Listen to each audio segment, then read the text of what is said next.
November 1st, 1755. To the people of Lisbon, the morning felt blessed. It was All Saints' Day, one of the holiest dates in the Catholic calendar. The sky was a perfect crystalline blue. The air was still. From the 7 hills of the city, the sound of church bells cascaded down toward the river, hundreds of them ringing in unison. Inside the great cathedrals, thousands of worshippers were packed shoulder to shoulder. They were lighting candles. They were singing hymns. They felt safe, protected by stone walls and divine favor. They had no way of knowing that they were standing on the brink of the apocalypse. By sunset, this city, the queen of the ocean, would be erased. Not by an army, not by a plague, but by a disaster so complete and so cruel that it would force humanity to question the very nature of God. To truly grasp the horror of the fall, we must first understand the dizzying height from which Lisbon fell. In the mid-18th century, this was not merely a capital city, it was the emporium of the world, a rival to London and Paris, and the crown jewel of a global superpower.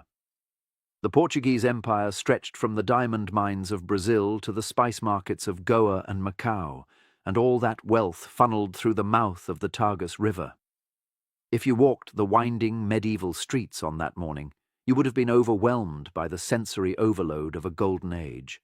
The harbour was a forest of masts, hosting merchant fleets that brought porcelain, silk, sugar and gold to Europe.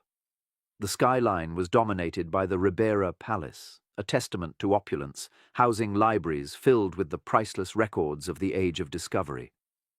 But Lisbon was also a city of extreme contrasts and intense religious fervour. While the aristocracy lived in marble palaces, the common people crowded into densely packed wooden tenements. The Inquisition was still a feared force here, and the population was deeply superstitious, viewing their immense prosperity as a direct sign of God's favour. On this specific morning, that piety was absolute. The churches were not just open, they were packed to capacity with the faithful, leaving the streets eerily empty. The city was a perfect, pious, and wealthy target, completely unaware that the tectonic fault lines beneath the Atlantic, silent for centuries, were about to snap. The devastation did not begin with a shake, but with a sound that defied explanation. At 9:40 a.m., a low-frequency rumble rose from the earth, growing in intensity until it sounded like the roar of heavy artillery firing from beneath the cobblestones.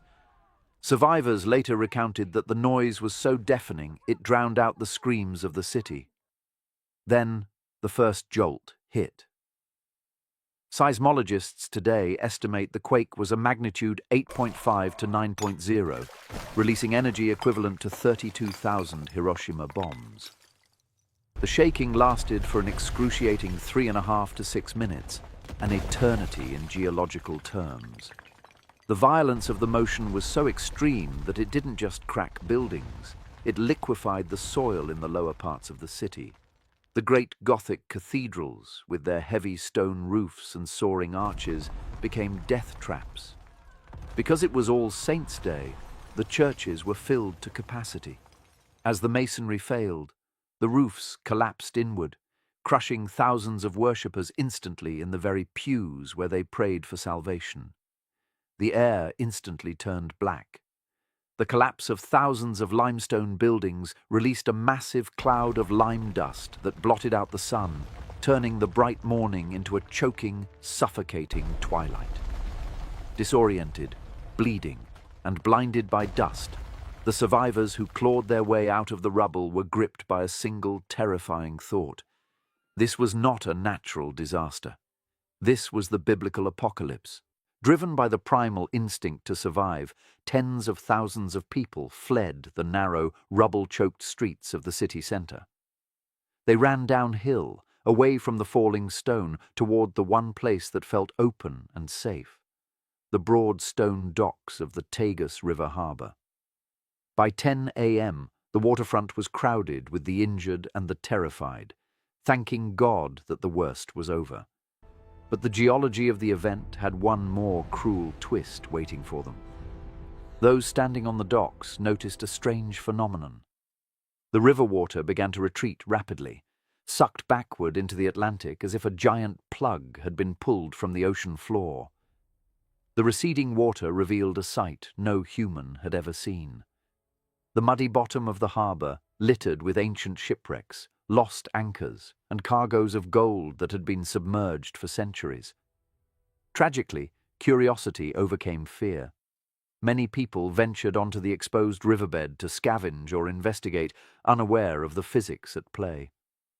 Far out at sea, the earthquake had displaced a massive column of water. 40 minutes after the initial shock, that water returned. A tsunami, estimated to be 20 feet high, surged up the river mouth. It moved faster than a galloping horse. The wall of water smashed into the crowded docks, destroying the stone quay and sweeping away thousands of people in seconds. The water didn't just drown them. It hurled ships and debris into the ruined city, crushing anyone who had managed to survive the earthquake. As the waters receded, leaving behind a wasteland of mud and bodies, a third and final plague descended on the ruins.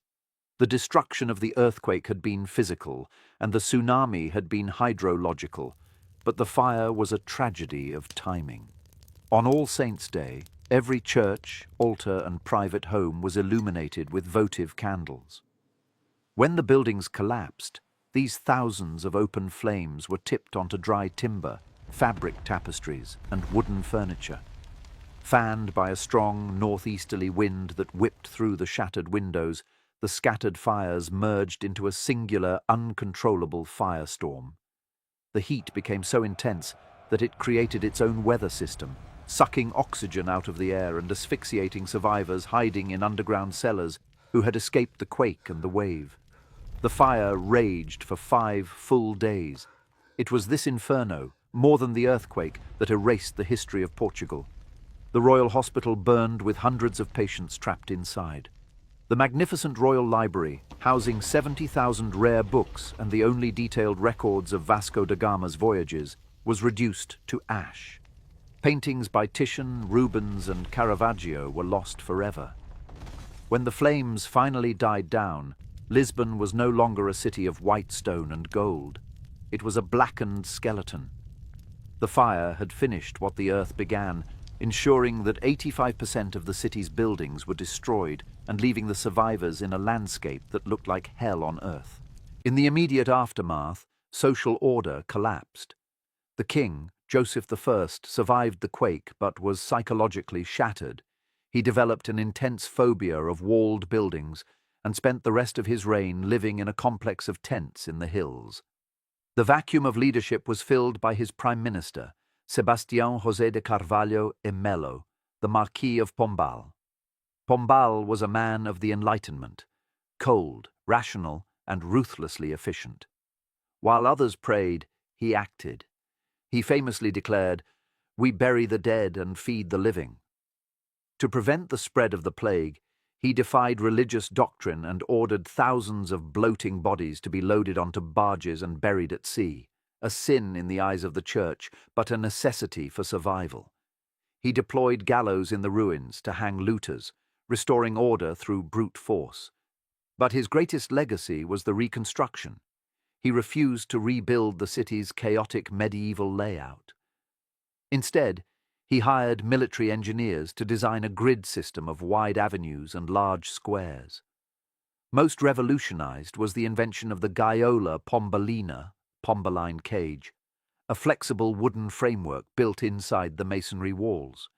It was one of the first examples of anti-seismic engineering in history, Pombal didn't just patch the city, he used science to earthquake-proof it, creating the elegant, uniform Baixa district that stands in Lisbon today as a monument to rational thought over superstition.